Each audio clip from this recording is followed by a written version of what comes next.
ಆತ್ಮೀಯ ರೈತ ಬಾಂಧವರೇ ಹಾಗೂ ಕಿಸಾನ್ವಾಣಿ ಕೃಷಿ ರಂಗ ಕಾರ್ಯಕ್ರಮ ಕೇಳುಗರೆ, ಇವತ್ತು ನನ್ನ ಜೊತೆ ಆಶಾ ಅವರಿದ್ದಾರೆ. ಇವರು ಉಜ್ಜನಿಪುರ ಗ್ರಾಮದವರು, ಭದ್ರಾವತಿ ತಾಲೂಕ.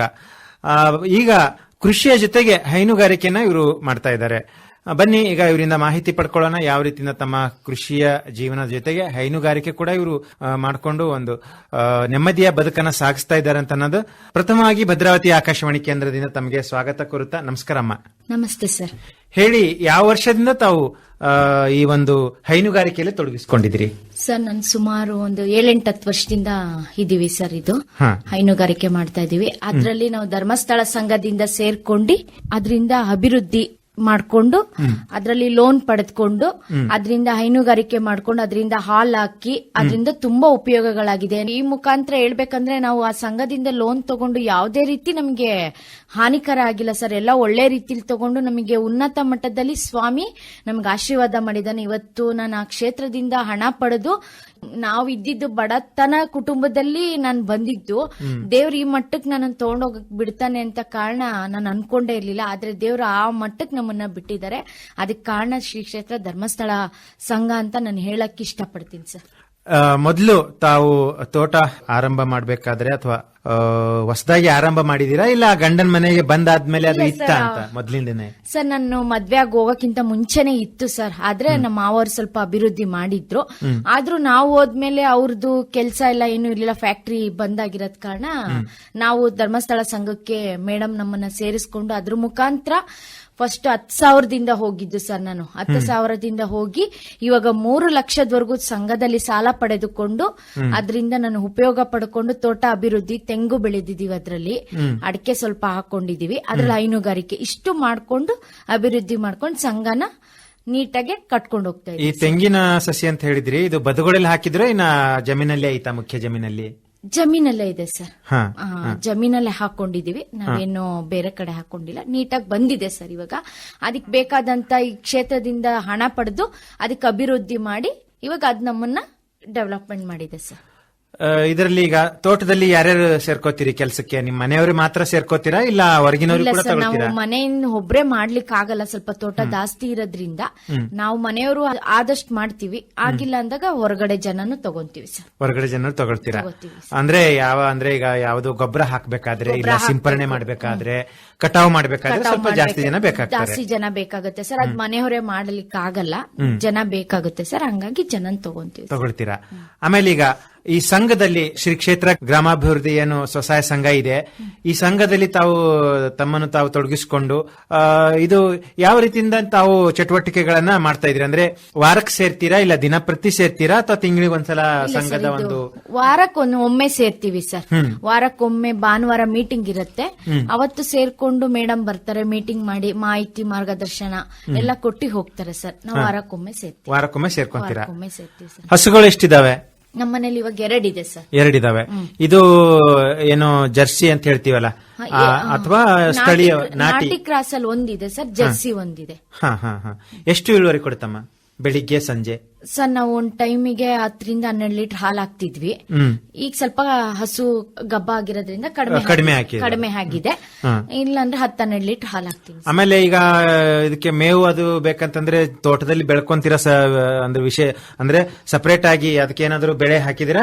ಬೇವಿನ ಬೆಳೆಗಳು? ಜೋಳ ಹಾಕಿದೀವಿ, ಮುಸ್ಕಿನ ಜೋಳ ಬರುತ್ತೆ. ಅದ್ರ ಜೊತೆಗೆ ಎಲ್ಲ ಕಾಳುಗಳು ಮಿಕ್ಸ್ ಮಾಡಿ ಅದ್ರೊಳಗೆ ತಗೋತೀವಿ ಸರ್. ಅದನ್ನ ಮೇವು ಬಂದಿದ್ದೆ ಕುಯ್ದು ಹಾಕ್ತೀರಾ? ಹಸಿ ಮೇವಾಗಿ ಅದು? ಹಸಿ ಮೇವು. ಆಮೇಲೆ ಈಗ ಹಾಲು ಉತ್ಪಾದಕರ ಸಹಕಾರ ಸಂಘದಿಂದ ಏನಾದ್ರೂ ರೆಡಿಮೇಡ್ ಫುಡ್ ಕೊಡ್ತಾರೆ ನೋಡಿ, ಅದನ್ನ ತಗೊಳ್ತೀರಾ? ತಗೊಂತೀವಿ ಸರ್. ಅದನ್ನು ತಗೊಂಡು ತಿಂಗಳಿಗೆ 2 ಬೇಕಾಗತ್ತೆ. ಅದು ತಗೊಂಡು ಅದನ್ನು ಈ ಮೇವಿನ ಜೊತೆಗೆ ಅದನ್ನು ಸ್ವಲ್ಪ ಹಾಕಿ ಡೆವಲಪ್ಮೆಂಟ್ ಮಾಡೋದು ಸರ್ ಹಸು.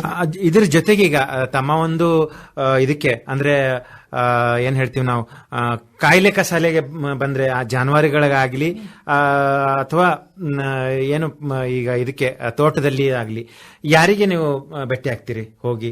ಸರ್ ನಮ್ಮ ಹಾಲು ಒಕ್ಕೂಟದಲ್ಲಿ ಡೈರಿ ಸರ್ ಇದ್ದಾರೆ ಸರ್, Dairy sir ಮೇಡಮ್ ಇದ್ದಾರೆ. ಇದ್ದಾರೆ. ಅವ್ರಿಗೆ ಏನಾದ್ರು ಹೇಳಿ ಹಿಂಗ ಹಸುಗ್ ಹುಷಾರಿಲ್ಲ ಅಕ್ಕ ಒಂದ್ ಸ್ವಲ್ಪ ಫೋನ್ ಮಾಡಿ ಅಂದ್ರೆ ಡೈರಿ ಕೂಪನ್ ಇದೆ ಸರ್, ಅದ್ ಹಾಕಿದ್ರೆ ಮನೆಗೆ ಬಂದ್ ಎಲ್ಲ ಟ್ರೀಟ್ಮೆಂಟ್ ಮಾಡ್ಕೊಂಡು ಮನೆಗೆ ಬಂದ್ ಬರ್ತಾರೆ ಸರ್. ಅದು ಬರೋಕ್ಕಿಂತ ಮೊದಲು ಮನೆ ಮದ್ದಾಗಿ ಏನಾದ್ರು ಮಾಡ್ತೀರಾ ಅಂತ? ಮನೆ ಮದ್ದು ಅಂತಂದ್ರೆ ಮನೆ ಮದ್ದು ನಾವೇ ಸ್ವಲ್ಪ ಅದಕ್ಕೆ ಏನಾರ ಅಜೀರ್ಣ ಆಗತ್ತೆ ಒಂದೊಂದ್ಸತಿ, ಹೊಟ್ಟೆ ಉಬ್ಬರ್ಕೊಳತ್ತೆ, ಅವಾಗ ಮೆಣಸು ಮತ್ತೆ ವಿಳ್ಳೆದೆಲೆ, ಬೆಲ್ಲ ಈ ತರನೆಲ್ಲ ಹಾಕಿ ಅದಕ್ಕೆ ಚೆನ್ನಾಗಿ ಜಜ್ಜಿಬಿಟ್ಟು ಶುಂಠಿ ಇವನ್ನೆಲ್ಲ ಹಾಕಿ ಅದಕ್ಕೆ ಪ್ರಥಮ ಚಿಕಿತ್ಸೆ ಮಾಡಿರ್ತೀವಿ ಸರ್. ಆಮೇಲೆ ಸ್ವಲ್ಪ ಬಿಸಿನೀರ್ ಕುಡ್ಸಿರ್ತೀವಿ. ಆಮೇಲೆ ಡಾಕ್ಟರ್ ಬರೋಷ್ಟೊತ್ತಿಗೆ ಅದೊಂದ್ ಸ್ವಲ್ಪ ರಿಲ್ಯಾಕ್ಸ್ ಆಗುತ್ತೆ. ಆಮೇಲೆ ಡಾಕ್ಟರ್ ಬಂದ್ ಮೆಡಿಸಿನ್ ಮಾಡ್ತಾರೆ ಸರ್. ಈ ಒಂದು ನಿಟ್ಟಿನಲ್ಲಿ ಈಗ ಕೊಟ್ಟಿಗೆ ನಾವು ಮನುಷ್ಯರಿಗೆ ಹೇಗೆ ನಾವು ಒಂದು ಪಕ್ಕಾ ಮನೆ ಬೇಕಲ್ವಾ, ಸೊ ಆ ತರ ಕೊಟ್ಟಿಗೆ ಯಾವ ರೀತಿಯಿಂದ ನಿರ್ಮಾಣ ಮಾಡಿದ್ರಿ ಸರ್? ನಮ್ ಕೊಟ್ಟಿಗೆ ಹೇಳ್ಬೇಕು ಅಂದ್ರೆ ಯಾರ ಮನೇಲಿ ಆತರ ಇಟ್ಕೊಂಡವ್ರ ಏನೋ ಗೊತ್ತಿಲ್ಲ ಸರ್. ನಾವ್ ಅದಕ್ಕೆಲ್ಲ ಟೈಲ್ಸ್ ಹಾಕಿ ಫ್ಯಾನು, ಗುಡ್ ನೈಟ್ ಈ ತರ ಎಲ್ಲ ಹಾಕಿ ಸಾಕೊಂಡಿದೀನಿ ಸರ್. ಅದು ನಮ್ಮ ಮನೇಲಿ ನಾವ್ ಹೇಗೋ ಅದು ಹಾಗೆ ಅನ್ನೋ ತರನೇ ನೋಡ್ಕೊಂಡಿದೀವಿ. ಹೌದು ಹೌದು ಹೌದು. ಯಾಕಂತಂದ್ರೆ ಮೂಕ ಪ್ರಾಣಿ ಹಾಗೂ ನಮ್ಮ ಮನೆಗೆ ಯಾರ ಬಂದವರು ಆ ಕೊಟ್ಕೆನಾ ಇದು ಏನ್ ಟೈಲ್ಸ್ ಎಲ್ಲ ಗೋಡೆಗೆ ಹಾಕೊಂಡಿದ್ದೀರಾ ಅಂತ ಕೇಳ್ತಾರೆ, ಫ್ಯಾನ್ ಹಾಕಿದೀರಾ ಅಂತಾರೆ. ಇಲ್ಲ ನಮ್ ತರನೇ ಅದು ಅಂದ್ಬಿಟ್ಟು ನಾವು ಹಾಕೊಂಡಿದೀರಾ. ಆಮೇಲೆ ಈಗ ಗಂಜಲ ಆಮೇಲೆ ಸಗಣಿ ಗೊಬ್ಬರನ ಸಂಗ್ರಹಣಕ್ಕೆ ಏನಾದ್ರೂ ವ್ಯವಸ್ಥೆ ಮಾಡ್ಕೊಂಡಿದ್ದೀರಾ ಅಥವಾ ಹಾಗೆ ಒಂದ್ ಕಡೆ ಒಂದ್ 6 ತಿಂಗಳು ವರ್ಷ ಅದನ್ನ ಇದ್ ಮಾಡಿ ನಮ್ ತೋಟಕ್ಕೆ ಹಾಕೊಂತೀವಿ ಸರ್. ಅದಕ್ಕೆ ನಮ್ಮ ಮನೆಯವ್ರು ಸ್ವಲ್ಪ ಗೊಬ್ಬರಗಳನ್ನೆಲ್ಲ ಬೇರೆ ತರ ತಗೊಂಬಂದು ಅದಕ್ಕೆಲ್ಲ ಮಿಕ್ಸ್ ಮಾಡಿ ಅದನ್ನ ತಗೊಂಬಂದು ತೆಂಗಿನ ತೋಟಕ್ಕೆ, ಗದ್ದೆ ರಾಗಿ ಬೆಳಿತೀವಿ, ಭತ್ತ ಬೆಳಿತೀವಿ, ಆ ಗದ್ದೆಗೆ ಹಾಕೋತೀವಿ ಸರ್. ಅವಾಗ ಈಗ ತೋಟದಲ್ಲಿ ತಾವು ರಾಸಾಯನಿಕ ಗೊಬ್ಬರನ ಜಾಸ್ತಿ ಉಪಯೋಗಿಸಿ ಮಾಡ್ತೀರಾ ಇಲ್ಲ ಸಾವಯವ ಗೊಬ್ಬರನ? ರಾಸಾಯನಿಕ ಅಂದ್ರೆ ಸರ್ಕಾರಿ ಗೊಬ್ಬರ, ಈ ಯೂರಿಯಾ ಒಂದ್ ತಗೋಬರ್ತೀವಿ ಸರ್. ಅದು ನಾವು ಮಾಡೋದಿಕ್ ಆಗಲ್ಲ. ಯೂರಿಯಾ, ಪೊಟ್ಯಾಶ್ ಆ ತರ ತಗೋಬರ್ತೀವಿ. ಇನ್ ಮಿಕ್ಕಿದ್ದೆಲ್ಲ ನಮ್ ಸಗಣಿ ಗೊಬ್ಬರನೇ ಅದೇ ತುಂಬಾ ಅಂತ ಅಂದಿ ನಾವು ಜಾಸ್ತಿ ಹೊರಗಡೆ ಗೊಬ್ಬರ ತರಲ್ಲ ಸರ್. ನಮ್ಮಲ್ಲೇ ಇರೋ ತಯಾರು ಮಾಡ್ಕೊಂಡ್ಬಿಟ್ಟು ಮಾಡ್ಕೊಂಡು ಅದನ್ನೇ ನಾವು ಗದ್ದೆಗೆ ಹಾಕೋತೀವಿ ಸರ್. ಆಮೇಲೆ ಕೃಷಿ ಇಲಾಖೆಯಿಂದಾಗ್ಲಿ ತೋಟಗಾರಿಕೆ ಇಲಾಖೆಯಿಂದಾಗ್ಲಿ ಏನ್ ಸೌಲಭ್ಯ ಪಡೆದಿದ್ರಿ ತಾವು? ಹ್ಮ್ ಸರ್, ನಮ್ಗೆ ಧರ್ಮಸ್ಥಳ ಸಂಘದಿಂದ ಕೃಷಿ ನಾವು ಏನ್ ಮಾಡ್ತಾ ಇದೀವಿ ಅಂತ ಅದ್ ಒಂದ್ ವಿಸಿಟ್ ಮಾಡ್ಕೊಂಡು ಹೋಗಿದ್ರು ಬಂದಿ ಸರ್ಗಳು. ಅದೆಲ್ಲ ಬಂದ್ ನೋಡ್ಕೊಂಡೋಗಿ ಅದರಿಂದ ನನಗೆ 4,000 ರೂಪಾಯಿ ಅಮೌಂಟ್ ಬಂದಿದೆ ಸರ್. ಅದು ಕೃಷಿ ಅಮೌಂಟ್ ಇಂದ ಇವ್ರ ಈ ತರ ಮಾಡ್ತಾ ಇದಾರೆ, ಹಸು ಇದೆ, ತೋಟ ಇದೆ ಅಂತ ಎಲ್ಲ ಬಂದ್ ವಿಸಿಟ್ ಮಾಡ್ಕೊಂಡೋಗಿ 4,000 ರೂಪಾಯಿ ಕೃಷಿ ಇದು ಅಂತ ನಮಗೆ ಅನುದಾನವಾಗಿ ಬಂದ್ ಕೊಟ್ಟಿದ್ದಾರೆ ಸರ್. ಏನು ಕೃಷಿ ಹೊಂಡ ಮಾಡಿದಕ್ಕ ಅಥವಾ ಎರೆಹುಳು ಗೊಬ್ಬರ ಇಲ್ಲ ಸರ್, ಅದು ತೋಟನೇ ಅಭಿವೃದ್ಧಿ. ತೋಟ ಚೆನ್ನಾಗಿರ್ಲಿಲ್ಲ ಸರ್, ಅದೇ ಇತ್ತು. ಅದಕ್ಕೆ ಔಷಧಿ ಗೊಬ್ಬರ ಎಲ್ಲ ಕೊಡ್ಬೇಕಾಗಿತ್ತು. ಅವ್ರು ಫಸ್ಟ್ ಬಂದ್ ನೋಡ್ಕೊಂಡಾಗ ಗಿಡಗಳೆಲ್ಲ ಹಾಳಾಗಿತ್ತು. ಆಮೇಲೆ ಬಂದ್ ಇನ್ನೊಂದ್ಸತಿ ನೋಡಿದಾಗ ಅವ್ರು ಕೊಟ್ಟಿದ್ದು ಇಲ್ಲ ಗಿಡ ಹಾಳಾಗಿದೆ, ಸ್ವಲ್ಪ ಇದೆಲ್ಲ ರೆಡಿ ಮಾಡಿಸಿ ಅಂತ ಬಂದ್ ಸರ್ ವಿಸಿಟ್ ಮಾಡೋಗಿದ್ರು. ಅವಾಗ ಸ್ವಲ್ಪ ನಾವು ಗೊಬ್ಬರ ಎಲ್ಲ ಕೊಟ್ಟು ಚೆನ್ನಾಗಾಗಿತ್ತು. ಆಮೇಲೆ ಅನುದಾನ ಬಂತು ಸರ್ ನಮಗೆ. ಈಗ ಇರೋ ತೋಟನ ಇನ್ನೂ ಅಭಿವೃದ್ಧಿ ಮಾಡ್ಬೇಕನ್ನೋ ಒಂದು ಆಸೆ ಇದೆಯಾ? ಹ್ಞೂ ಸರ್, ಇದೆ. ಇನ್ನು ನೆಕ್ಸ್ಟ್ ಈ ಅಮೌಂಟ್ ತಗೊಂಡಿರೋದನ್ನೆಲ್ಲ ತೀರಿಸಿ ನೆಕ್ಸ್ಟ್ ಅಮೌಂಟ್ ತಗೊಂಡು ತೋಟ ಇನ್ನೊಂದ್ ಸ್ವಲ್ಪ ಅಭಿವೃದ್ಧಿ ಮಾಡಿ ಅಡಿಕೆ ಬೆಳೆ ಫುಲ್ ಕೂರಿಸ್ಬೇಕು ಅಂತ ಡಿಸೈಡ್ ಮಾಡಿದೀವಿ ಸರ್. ಯಾಕೆ ಅಡಿಕೆ ಬೆಳೆನೇ ಯಾಕೆ ಕೂರಿಸ್ಬೇಕಂತೀರಿ ಸರ್? ಏನಕ್ಕಂದ್ರೆ ಅಡಿಕೆ ಬೆಳೆ ಅಂದ್ರೆ ಇವಾಗ ನಮ್ಮ ಮನೆಯವರು ಡ್ಯೂಟಿಗೆ ಹೋಗ್ಬಿಡ್ತಾರೆ, ಯಾರು ಮನೇಲಿ ಎಲ್ಲ ಅಂದ್ರೆ ಜಮೀನ್ ಕೆಲಸ ಮಾಡೋರು ಯಾರು ಇಲ್ಲ. ಹಾಗಾಗಿ ಸ್ವಲ್ಪ ಅದು ಅಡಿಕೆ ಕೂರಿಸ್ಕೊಂಡ್ಬಿಟ್ರೆ ನಮಗೂ ಮುಂದೆ ಹೆಲ್ಪ್ ಆಗುತ್ತೆ ಅನ್ನೋದಕ್ಕೋಸ್ಕರ. ಅಂದ್ರೆ ಒಂದು 3 ವರ್ಷ ಅದು ನೀವು ನೋಡ್ಕೊಂಡ್ರೆ ನಮ್ಮನ್ನ ನೋಡ್ಕೊಂಡ್ರೆ ಅದ್ 100 ವರ್ಷ ನಮ್ಮನ್ನ ನೋಡ್ಕೊಳತ್ತೆ ಸರ್. ಅದಕ್ಕೋಸ್ಕರ ಅಡಿಕೆ ಹಾಕ್ಬೇಕಂತ ಹಾಕ್ಬೇಕು ಅಂತ ನೆಕ್ಸ್ಟ್ ಸಂಘದಲ್ಲಿ ಲೋನ್ ತಗೊಂಡು ಆ ಅಡಿಕೆ ಅಭಿವೃದ್ಧಿ ಮಾಡಿಸ್ಬೇಕು, ತೋಟನ ಇರೋ ಗದ್ದೆನ ಬಿಟ್ಟು ಅಡಿಕೆ ಬೆಳೆ ಬೆಳಿಬೇಕು ಅಂತ ರೆಡಿ ಮಾಡಿದೀವಿ ಸರ್. ಈಗ ಇದ್ರ ಜೊತೆಗೆ ಬೇರೆ ಬೇರೆ ಬೆಳೆಗಳು ಅಂತಂತಂದ್ರೆ ಈಗ ನಾವು ಏನ್ ಹೇಳ್ತೀವಿ ಅಂತರ್ ಬೆಳೆಯಾಗಿ ಬೇರೆ ಬೇರೆ ಬೆಳೆಗಳನ್ನ, ಈಗ ಜಾಯಿಕಾಯಿ ಆಗಿರ್ಲಿ, ಕೊಕೋ ಆಗಿರ್ಲಿ, ಪೇರ್ಲೆ ಹಣ್ಣಾಗಿರ್ಲಿ, ಬಾಳೆ ಆಗಿರ್ಲಿ, ಇದೇನಾದ್ರೂ ಮಧ್ಯಂತರ ಬೆಳೆಯಾಗಿ ಬೆಳ್ಕೊಂಡಿದ್ದೀರಾ? ಬೆಳಿಬಹುದು ಸರ್, ಅದ್ರಲ್ಲಿ ಬಾಳೆ ಬೆಳಿಬಹುದು, ಆಮೇಲೆ ತರಕಾರಿಗಳು ಬೆಳ್ಕೋಬಹುದು. ಆದ್ರೆ ಮತ್ತೆ ಬಾಳೆ ಬೆಳೆದ್ರು ಸ್ವಲ್ಪ ಕಷ್ಟ ಅನ್ಸುತ್ತೆ ಸರ್, ಯಾಕಂದ್ರೆ ಅದು ಮತ್ತೆ ಸಸಿ ಒಂದೊಂದೊಂದೊಂದು ಮತ್ತೆ ಮೊಳಕೆ ಬಂದ್ ಬರ್ತಿರುತ್ತೆ. ಅದ್ರ ಬದಲು ತರಕಾರಿಗಳನ್ನ ಅದ್ರಲ್ಲಿ ಹಾಕೊಂಡ್ರೆ ನಾವು ಚೆನ್ನಾಗಿ ಇದ್ ಮಾಡ್ಕೋಬಹುದು. ಹಸುಗಳಿಗೆ ಮೇವು ಆಯ್ತದೆ, ಮೇವು ಹುಲ್ಲು ಬರುತ್ತೆ, ನಮ್ ಮನೆಗ್ ತರಕಾರಿನೂ ಆದಂಗಾಗತ್ತೆ. ಇಷ್ಟ ಅಭಿವೃದ್ಧಿ ಮಾಡ್ಕೋಬೇಕು ಅಂತ ಇದ್ದೀರಾ. ಇದರ ಜೊತೆಗೆ ಈಗ ತಾವು ಧರ್ಮಸ್ಥಳ ಗ್ರಾಮೀಣಾಭಿವೃದ್ಧಿ ಸಂಸ್ಥೆಯಲ್ಲಿ ಇದ್ದಿದ್ದೀರಾ, ತರಬೇತಿ ಎಲ್ಲ ಕೊಡ್ತಾರೆ. ಆದ್ರೂ ಈಗ ಕೃಷಿ ಇಲಾಖೆಯಿಂದಾಗ್ಲಿ, ಆಮೇಲೆ ನಮ್ಮ ಕೃಷಿ ವಿಜ್ಞಾನ ಕೇಂದ್ರ ನವಿಲೆ ಶಿವಮೊಗ್ಗದಲ್ಲಿ ಅಲ್ಲೇನಾದ್ರೂ ತರಬೇತಿ ತಗೊಂಡಿದ್ದೀರಾ? ಹ್ಞೂ ಸರ್, ನಾನು ಒಂದ್ಸತಿ ವಿಸಿಟಿಂಗ್ ಹೋಗಿದ್ದೆ. ಹೋದ್ ವರ್ಷ ಇದೇ ತರ ಇತ್ತು ಸರ್. ಹೋಗಿ ಅಲ್ಲಿ ಸಸಿನ ಹೇಗೆ ನೋಡ್ಕೋಬೇಕು, ಸಸಿನ ಮಣ್ಣಿನ ಫಲವತ್ತತೆ ಬಗ್ಗೆ ಏನು, ನಾವ್ ಒಂದ್ ಸಸಿ ನೆಡ್ಬೇಕಂದ್ರೆ ಅದ್ರ ಭೂಮಿ ಹೇಗಿರ್ಬೇಕು, ಅದ್ರ ಮಣ್ಣು ಹೇಗಿರ್ಬೇಕು, ಅದ್ರ ಬಗ್ಗೆ ಅದು ಒಂದ್ ಸಸಿ ಬರ್ಬೇಕಂದ್ರೆ ಆ ಭೂಮಿ ಚೆನ್ನಾಗಿದೆ ಅಂತ ಫಸ್ಟ್ ಪರಿಶೀಲನೆ ಮಾಡ್ಬೇಕು. ಸುಮ್ನೆ ಯಾವತ್ತು ಸಸಿನ ನೆಡ್ಬಾರ್ದು. ಅಯ್ಯೋ ಈಗ ನಮ್ ಜಾಗ ಖಾಲಿ ಇದೆ ನಟ್ಬಿಡೋಣ ಮಾಡೋಣ ಅಂತ ಮಾಡಿದಾಗ ಅದ್ ಯಾವ್ದೇ ರೀತಿ ಬರಲ್ಲ. ಅದ್ ಮಣ್ಣಿನ ಫಲವತ್ತತೆ ಇದ್ರೆ ಮಾತ್ರ ಬರುತ್ತೆ ಅನ್ನೋದ್ರ ಬಗ್ಗೆ ನಾವು ಅದ್ರ ಮಾಹಿತಿ ತಿಳ್ಕೊಂಡಿದ್ದೀರಾ? ಎಷ್ಟು ದಿವಸದಿತ್ತು ಮೇಡಮ್ ಅದು? ಅದು ಒನ್ ಡೇನೇ ಇದ್ದಿದ್ದು, ಒಂದು ದಿನದ್ದು. ಆಮೇಲೆ ಈಗ ತಾವು ತಮ್ಮ ಕೃಷಿ ಉತ್ಪನ್ನಗಳನ್ನ ಮಾರಾಟ ಮಾಡಬೇಕಾದ್ರೆ ಎಲ್ಲಿ ಭದ್ರಾವತಿಯಲ್ಲಿ ಮಾರಾಟ ಮಾಡ್ತೀರಾ ಇಲ್ಲ ಶಿವಮೊಗ್ಗಕ್ಕೆ ಮಾರಾಟ ಮಾಡೋದಾದ್ರೆ? ಅಂದ್ರೆ ಈಗ ತೆಂಗಿನಕಾಯಿ ಆಗಿರ್ಲಿ, ಆಮೇಲೆ ಬೇರೆ ರಾಗಿ ಹಾಗೆ ಬರ್ತಾರೆ ಸರ್. ಇಲ್ಲೇ ನಮ್ಮನೆ ಹತ್ರನೇ ಭದ್ರಾವತಿಲೇ ಬರ್ತಾರೆ ತಗೊಂಡು ಹೋಗ್ತಾರೆ. ದೂರ ಶಿವಮೊಗ್ಗ ಆತರ ಏನು ಹೋಗಲ್ಲ, ಯಾಕಂದ್ರೆ ಕಡಿಮೆ ಜಮೀನ್ ಇರೋದಕ್ಕೋಸ್ಕರ ಅಲ್ವಾ?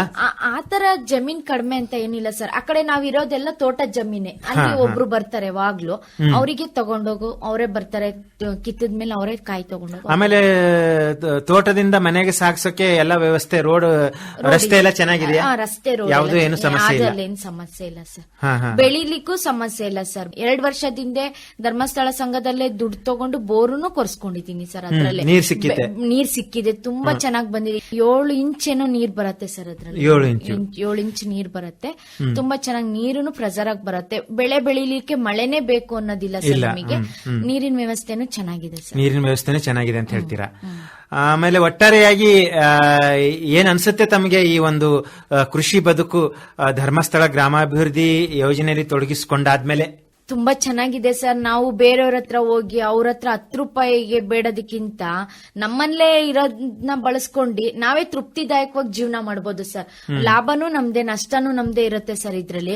ಆದ್ರೆ ಬೇರೆ ಕಡೆ ಕೆಲ್ಸಕ್ಕೆ ಹೋದ್ರೆ ಅವ್ರು ಹೇಳಿದ ತರ ಮಾಡ್ಬೇಕು, ಅವ್ರು ಟೈಮಿಂಗ್ಸ್ ನಾವು ಹೋಗಕ್ಕಾಗಲ್ಲ. ಆದ್ರೆ ನಮ್ದೇ ಕೃಷಿ ಆದ್ರೆ ಸ್ವಲ್ಪ ಹೊತ್ತು ಇರ್ಬೋದು, ರಿಲ್ಯಾಕ್ಸ್ ಮಾಡ್ಬೋದು, ನಮ್ ಮನೆ ಕೆಲ್ಸಗಳು ಆಗುತ್ತೆ, ಕೃಷಿನೂ ನೋಡ್ಕೊಂಡಂಗಾಗತ್ತೆ, ನಮ್ ಮನೆ ಹತ್ರ ಇರ್ಬೋದು ಸರ್.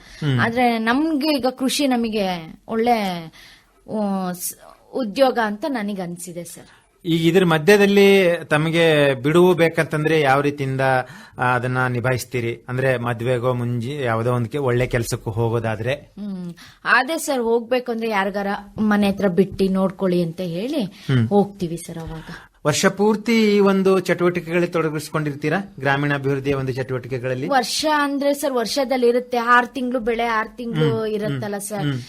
ಒಂದ್ 3-4 ತಿಂಗಳು ಕೆಲಸ ಮಾಡ್ಬೇಕಾಗುತ್ತೆ. 2 ತಿಂಗಳು ಅಂತ ಏನ್ ಕೆಲಸ ಇರಲ್ಲ. ಸುಮ್ನೆ ಒಂದ್ ರೌಂಡ್ ಹಾಕೊಂಡ್ ಬಂದ್ರೆ ಆಯ್ತು. ಭತ್ತ ಬೆಳೆದಿರ್ತೀವಿ, ಅದ್ರಲ್ಲೇನು ಒಂದ್ 3 ತಿಂಗಳು ಕೆಲಸ ಮಾಡಿಸ್ತಾ ಇರ್ಬೇಕು ಸರ್. ಕಳೆ ತೆಗಿಬೇಕು, ನೆಟ್ಟಿ ಇರುತ್ತೆ, ಕಳೆ ಇರುತ್ತೆ. ಕಟ್ಔಟ್ ಟೈಮಲ್ಲಿ ಒಂದ್ ಸ್ವಲ್ಪ ಕೆಲಸ ಹಿಡಿಯುತ್ತೆ, ಒಂದ್ ವಾರ 8 ದಿನ.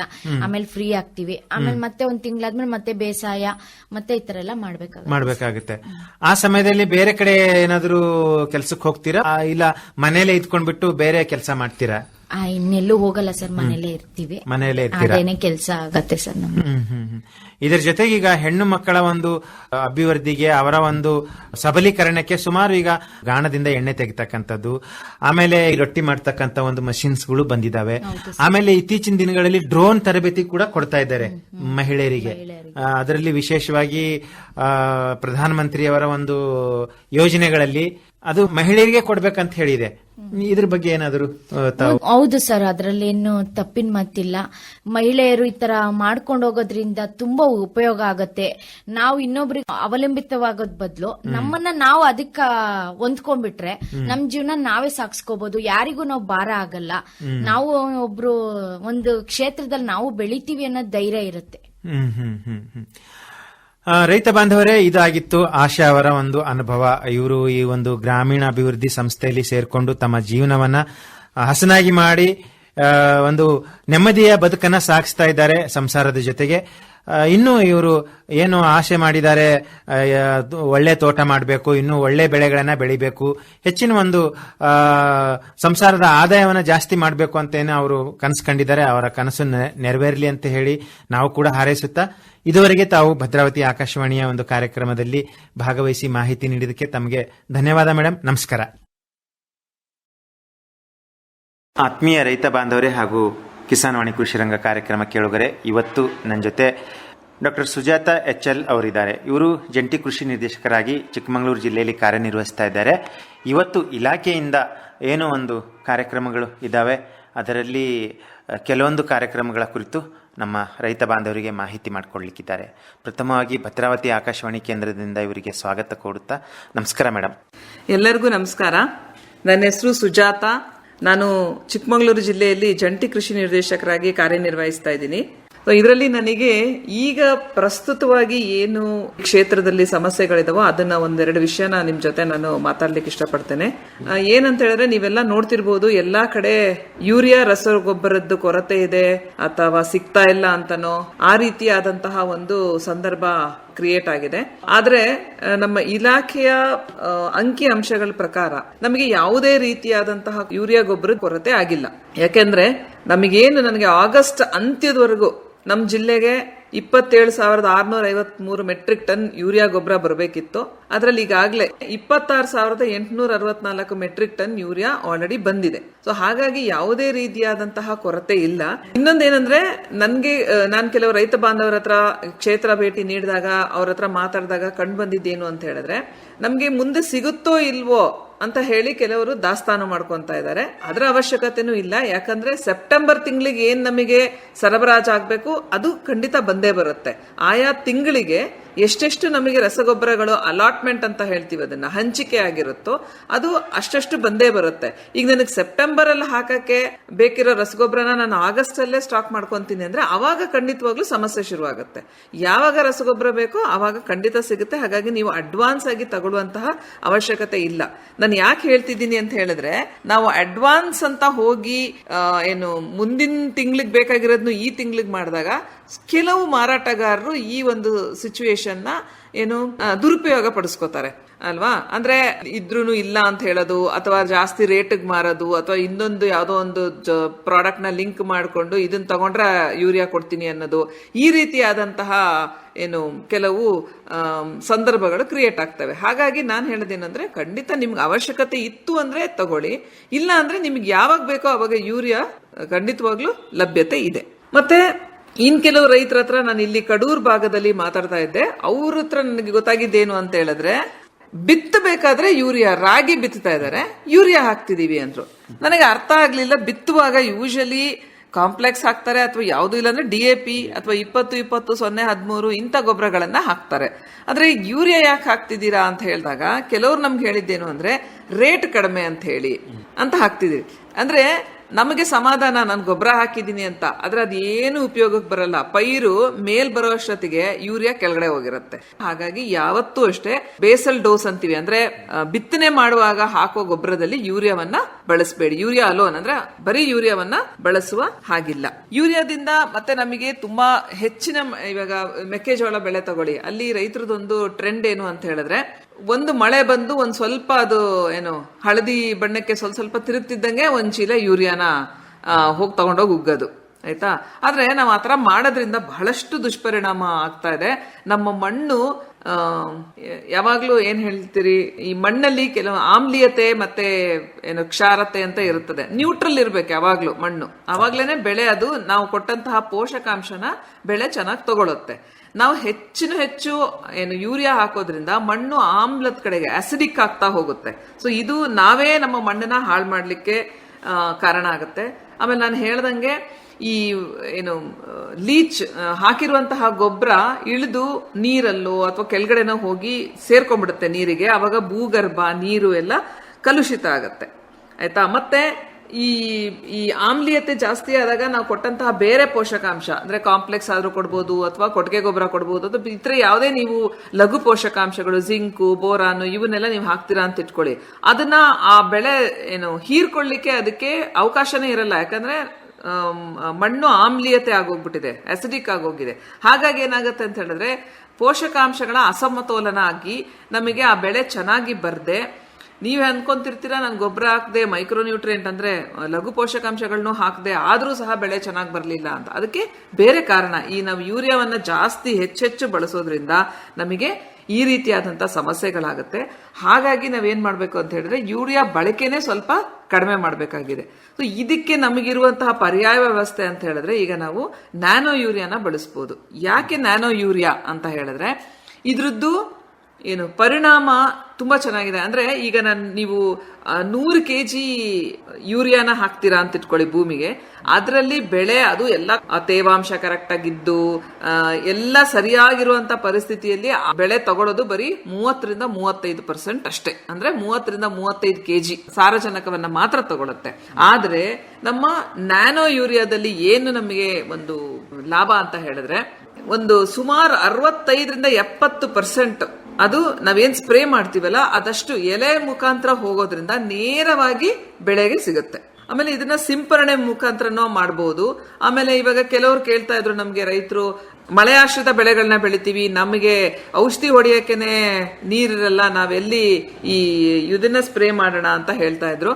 ಸೊ ಅಂತ ಸಮಯದಲ್ಲಿ ನಾವ್ ಏನ್ ಮಾಡ್ಬೋದು ಅಂತ ಹೇಳಿದ್ರೆ ಬಿತ್ತನೆ ಸಮಯದಲ್ಲಿ ನಾವು ಸೀಡ್ ಟ್ರೀಟ್ಮೆಂಟ್ ಅಂದ್ರೆ ಬೀಜೋಪಚಾರ ಮಾಡಬಹುದು. 5 ml ನ್ಯಾನೋ ಯೂರಿಯಾ ಅಥವಾ ನ್ಯಾನೋ DAP ಯಾವುದನ್ನಾದ್ರೂ ನೀರಲ್ಲಿ ಹಾಕಿ ಅದಕ್ಕೆ ನಾವು ಈ ಸೀಡ್ಲಿಂಗ್ಸ್ ಅಥವಾ ಸೀಡ್ಸ್, ಈಗ ಭತ್ತದ ಪೈರನ್ನ ನಾಟಿ ಮಾಡ್ತಿದ್ದೀರಾ ಅಂದ್ರೆ ಅದನ್ನೊಂದು 5 ನಿಮಿಷ ಅಥವಾ 10 ನಿಮಿಷ ಅದ್ರಲ್ಲಿ ನೆನೆಸಿ ನಾಟಿ ಮಾಡೋವಂಥದ್ದು. ಅಥವಾ ಬೀಜ ಬಿತ್ತಿದ್ದೀರಾ ರಾಗಿ ಅಂದ್ರೆ ಅದನ್ನ ಒಂದು 10-15 ನಿಮಿಷ ನೆನೆಸ್ಬಿಟ್ಟು ಅದನ್ನ ಬಿತ್ತೋವಂಥದ್ದು. ಈ ರೀತಿ ಮಾಡೋದ್ರಿಂದ ನಾವು ಗೊಬ್ಬರ ಕೊಡ್ಬೇಕಾ ಅದರಲ್ಲಿ 50% ಗೊಬ್ಬರವನ್ನ ಕಡಿಮೆ ಮಾಡಬಹುದು. ಇದು ಜಾಸ್ತಿ ಉಪಯೋಗಿಸಬೇಡಿ ಅಂತ ನಾವೇ ಹೇಳೋವಂತ ಪರಿಸ್ಥಿತಿಗೆ ಬಂದಿದೀವಿ.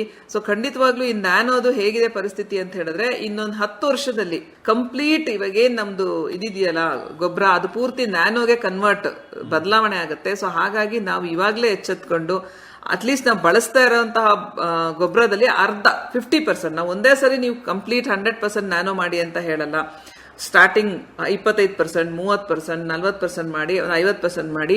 ಹಾಗೆ ನಾವು ಈ ನ್ಯಾನೋಗೆ ಬದಲಾವಣೆ ಆದ್ರೆ ಒಂದು ಪರಿಸರನೂ ಚೆನ್ನಾಗಿರುತ್ತೆ, ಎರಡನೇದು ಆ ರಸಗೊಬ್ಬರದ್ದು ಎಫಿಷಿಯನ್ಸಿ ಅಥವಾ ಸಾಮರ್ಥ್ಯನೂ ಜಾಸ್ತಿ ಇರುತ್ತೆ, ಮೂರನೇದು ನಮ್ಮ ಖರ್ಚು ಕೂಡ ಕಡಿಮೆ ಆಗುತ್ತೆ. ಬೋತ್ ಲೇಬರ್ ಖರ್ಚು ಕಡಿಮೆ ಆಗತ್ತೆ, ಆಮೇಲೆ ಬೆಳೆ ಬೆಳೆಯುವ ಖರ್ಚು ಕಡಿಮೆ ಆಗತ್ತೆ, ಟೈಮ್ ಉಳಿಯುತ್ತೆ. ಮೇಯ್ನ್ ಆಗಿ ಇದರಿಂದೆಲ್ಲ ನಾವು ನಮ್ಮ ಪ್ರೊಡಕ್ಷನ್ ಕಾಸ್ಟ್ ಅಥವಾ ಬೆಳೆಯನ್ನು ಬೆಳೆಯುವ ಖರ್ಚನ್ನ ಕಡಿಮೆ ಮಾಡಿಕೊಂಡು ನಮ್ಗೆ ಆದಾಯ ಜಾಸ್ತಿ ಬರಬೇಕು ಅಂತ ಹೇಳಿದ್ರೆ ಬರೀ ಮಾರ್ಕೆಟ್ ರೇಟ್ ಅಲ್ಲ, ನಮ್ಮ ಖರ್ಚನ್ನು ಕಡಿಮೆ ಮಾಡ್ಕೊಂಡ್ರು ಅದರಿಂದನೂ ನಾವು ಆದಾಯ ಜಾಸ್ತಿ ಮಾಡಬಹುದು. ಸೊ ಈ ತರ ಇವಾಗ ರೈಟ್ ಟೈಮ್ ನಮಗೆ ಎಲ್ಲಾ ರೈತರಿಗೆ ಇದು ರೈಟ್ ಟೈಮ್. ಯಾಕೆ ಅಂತ ಹೇಳಿದ್ರೆ ನಮಗೆ ಯೂರಿಯಾ ಎಲ್ಲ ಕಡೆ ಕಡಿಮೆ ಆಗ್ತಿದೆ ಅಂತ ಹೇಳಿ ಅದ್ರದ್ದು ಎಲ್ಲ ತುಂಬಾ ಈ ತರ ಕಾರ್ಯಕ್ರಮಗಳು ಮಾಡಿ ಅಥವಾ ಪ್ಯಾಂಪ್ಲೆಟ್ಸ್ ಮುಖಾಂತರ ಅಥವಾ ದೂರವಾಣಿ ಮುಖಾಂತರ ಎಲ್ಲ ಅಥವಾ ಸೋಷಿಯಲ್ ಮೀಡಿಯಾಗಳಲ್ಲಿ ನಿಮ್ಗೆಲ್ಲರಿಗೂ ಯೂರಿಯಾದ ದುಷ್ಪರಿಣಾಮಗಳನ್ನು ಹೇಳ್ತಾ ಇದ್ದಾರೆ. ಯೂರಿಯಾ ಹೆಂಗ್ ಕಡಿಮೆ ಮಾಡಬಹುದು ಅಂತ ಹೇಳ್ತಿದ್ದಾರೆ, ಅದಕ್ಕೆ ಪರ್ಯಾಯ ವ್ಯವಸ್ಥೆ ಏನು ಅಂತ ಹೇಳ್ತಿದ್ದಾರೆ. ಅದನ್ನ ತಾವೆಲ್ಲ ಅಳವಡಿಸ್ಕೊಂಡು ಒಂದು ಒಳ್ಳೆ ರೀತಿಯಲ್ಲಿ ನಾವು ಬೆಳೆಯನ್ನ ಬೆಳೆಯೋಣ ಅಂತ ಹೇಳಿ, ನಿಮ್ಗೆ ಇದ್ರ ಬಗ್ಗೆ ಹೆಚ್ಚಿನ ಮಾಹಿತಿ ಬೇಕು ಅಂತ ಹೇಳಿದ್ರೆ ನೀವು ನಮ್ಮ ಕಚೇರಿಯನ್ನ ಸಂಪರ್ಕ ಮಾಡಬಹುದು. ಇವ್ರ ಹೆಸರು ವೆಂಕಟೇಶ್ ಚವ್ಹಾಣ್ ಅಂತ. 9434000044. ನೀವು ಇವ್ರಿಗೆ ಫೋನ್ ಮಾಡಿ ಯಾವ ವಿಷಯ ಹೇಳ್ತಿರೋ ಅವರು ಕೆಲವೊಂದು ಅವರೇ ಹ್ಯಾಂಡಲ್ ಮಾಡ್ತಾರೆ, ಇನ್ ಕೆಲವೊಂದು ಅವರು ಯಾರು ಕೊಡ್ಬೋದು ಅವ್ರ ನಂಬರ್ನ